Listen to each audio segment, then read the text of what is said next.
Que privilégio poder partilhar com você a palavra de Deus para tratar de um assunto soleníssimo.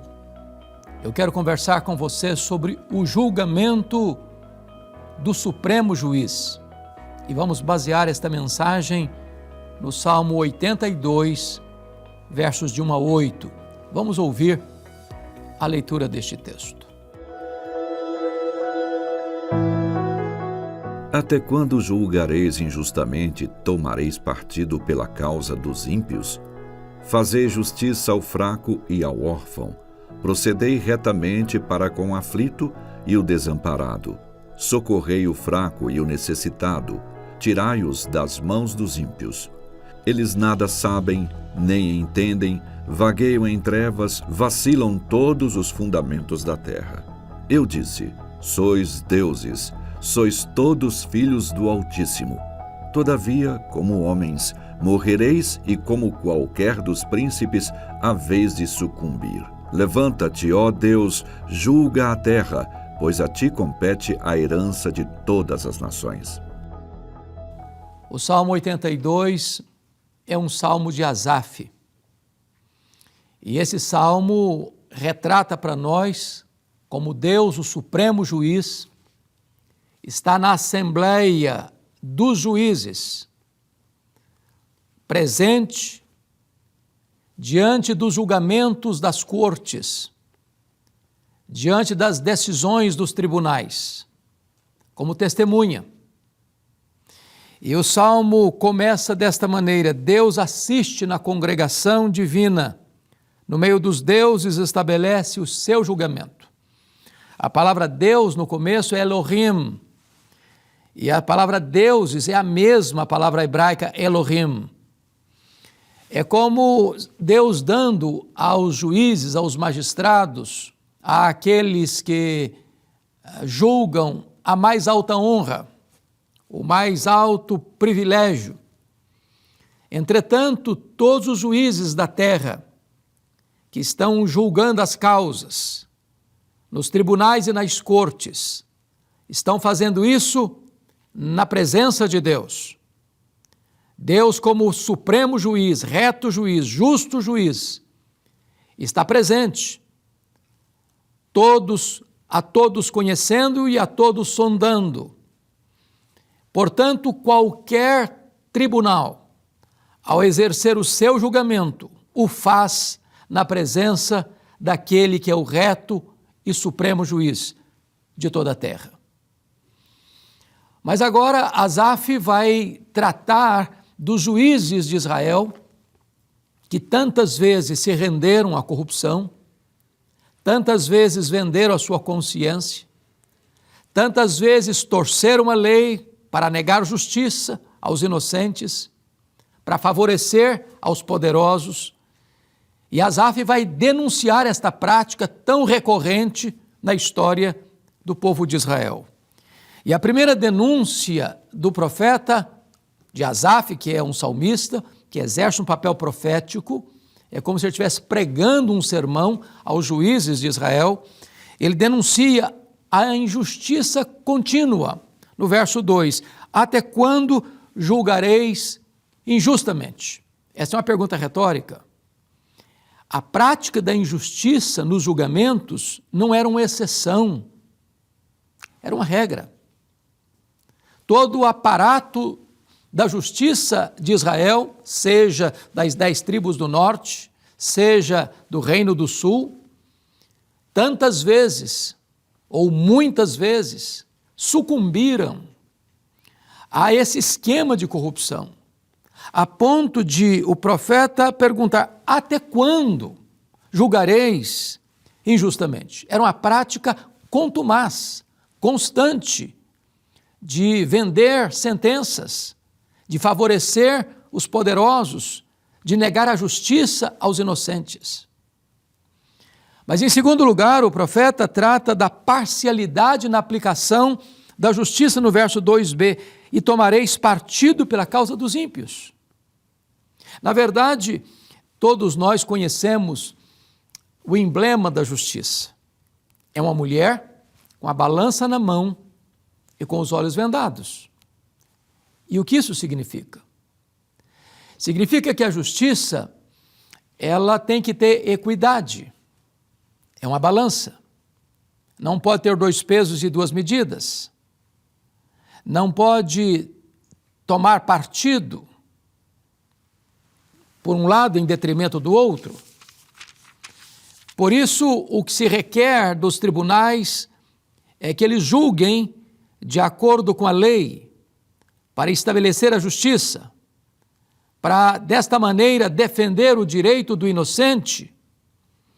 Mas, quando diz que, quando você vê nesse emblema da justiça a mulher com os olhos vendados, isso significa que os juízes devem julgar não pela capa do processo, mas pelos autos do processo. A justiça não tem lado. A justiça não favorece um em detrimento do outro. Ela age de acordo com os preceitos da lei e ela age com o compromisso de realizar justiça. Porém, você pode encontrar esta recorrente denúncia nos profetas, quando lá no início, os filhos de Samuel, juízes, foram encontrados fora da lei, surrupiando o povo.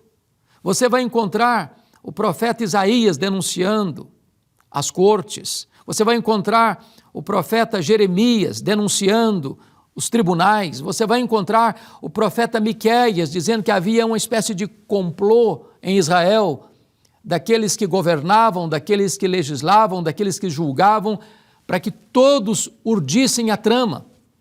E a palavra de Deus traz, então, uma espécie de denúncia a esta prática em Israel e em Judá, de uma justiça parcial, de uma justiça que tem lado. Mas qual é o lado que estava tendo naquela época? Tomareis partido pela causa dos ímpios. A lei, ou a justiça, ou os tribunais, ou as cortes estavam favorecendo os ímpios, em detrimento daqueles que eram inocentes. E Asaf está denunciando esta prática aqui no Salmo 82.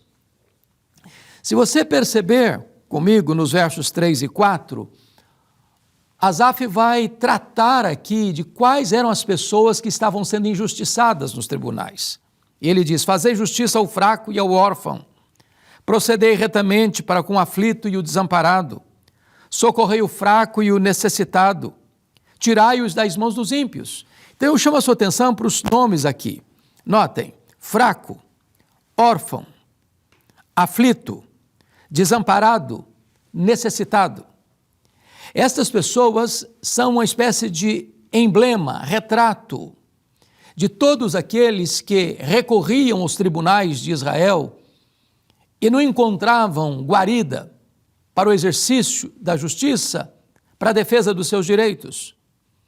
Os ímpios, os poderosos, mantinham essas pessoas nas suas garras, nas suas mãos.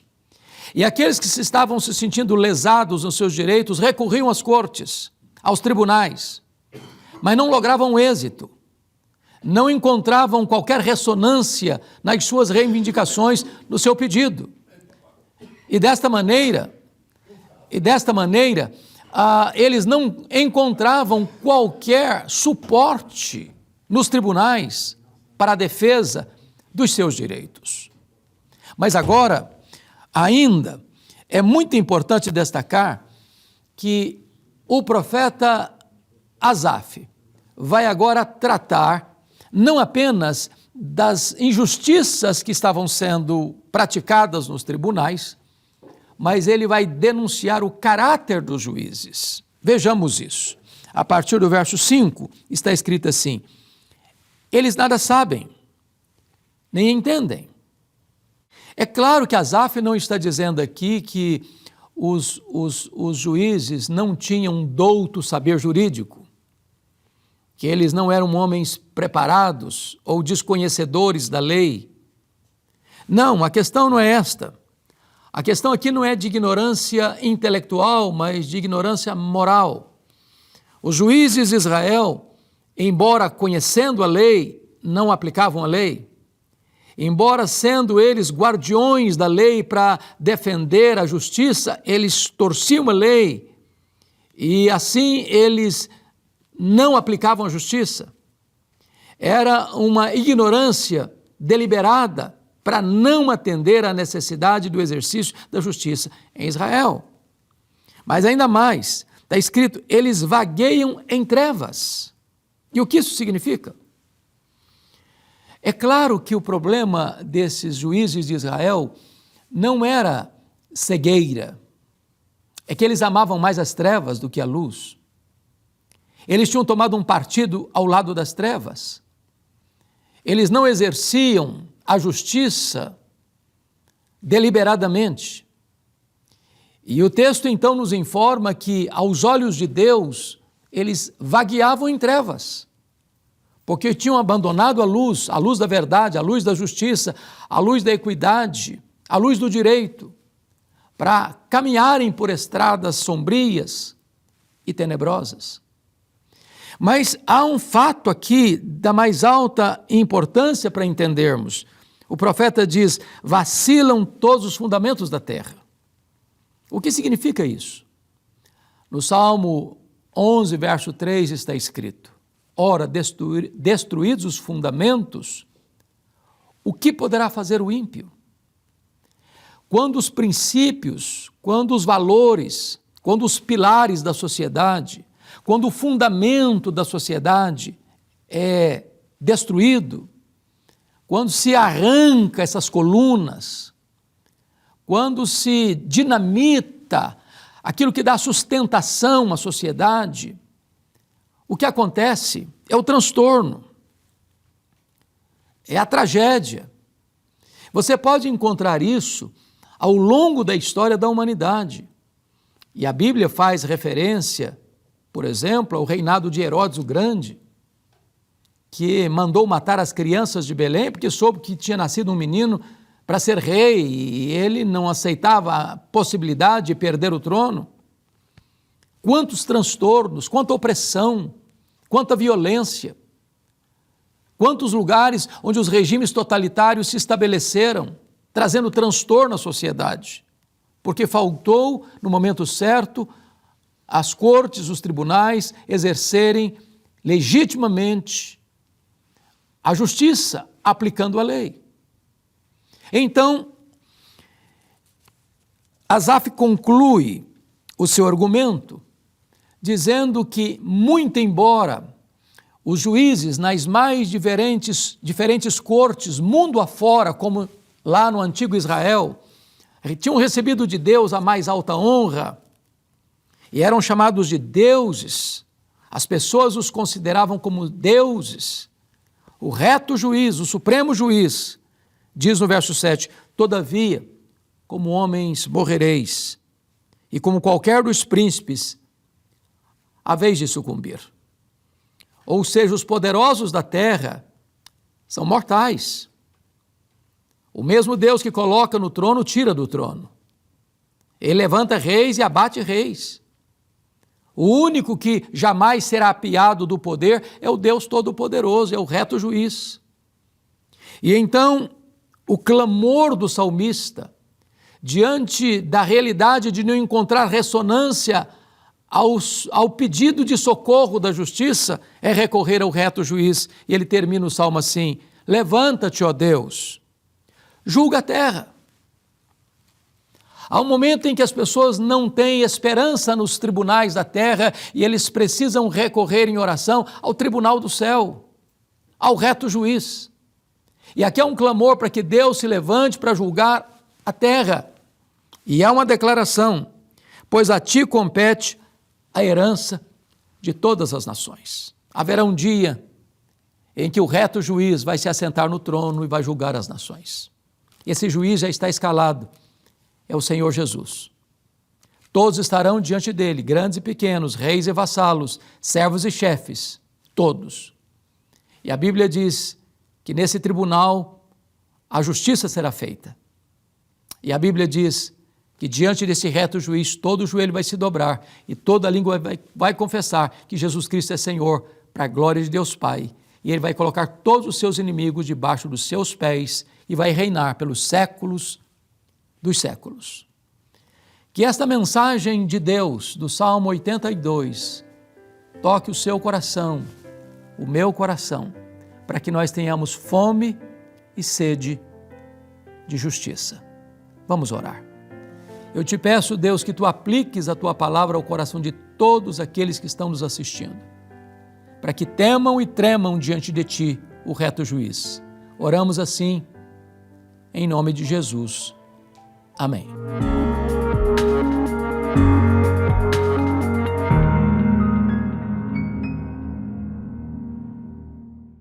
Chegamos ao final do nosso programa Verdade e Vida de hoje. Hoje conversamos sobre o tema o julgamento do Supremo Juiz. Espero que você tenha sido abençoado e desafiado pela palavra de Deus. Se você quer receber aí na sua casa esse programa para você poder compartilhar com seus amigos, com seus parentes, para que eles sejam edificados também por esta palavra, é muito fácil. É só você entrar em contato conosco pelo nosso WhatsApp. O código de área é o 11 e o telefone está aparecendo aí na frente, é o 947 18 94 50. Você vai digitar lá a palavra vida, vai enviar para a gente e nós vamos então te encaminhar esse programa para você compartilhar com quem você quiser. Se você quiser ter acesso também aos outros programas Verdade e Vida que já foram ao ar, você também pode encontrá-los nos nossos canais no YouTube, tanto no canal da Igreja Presbiteriana do Brasil, o IPB Oficial, como também os programas na íntegra no canal do Verdade e Vida, é o youtube.com/programa Verdade e Vida. E você vai poder assistir de novo todos esses programas, todas essas mensagens que vão trazer instrução a você a partir da palavra de Deus. O Verdade e Vida vai ficando por aqui, mas semana que vem a gente está de volta, no mesmo horário e no mesmo canal.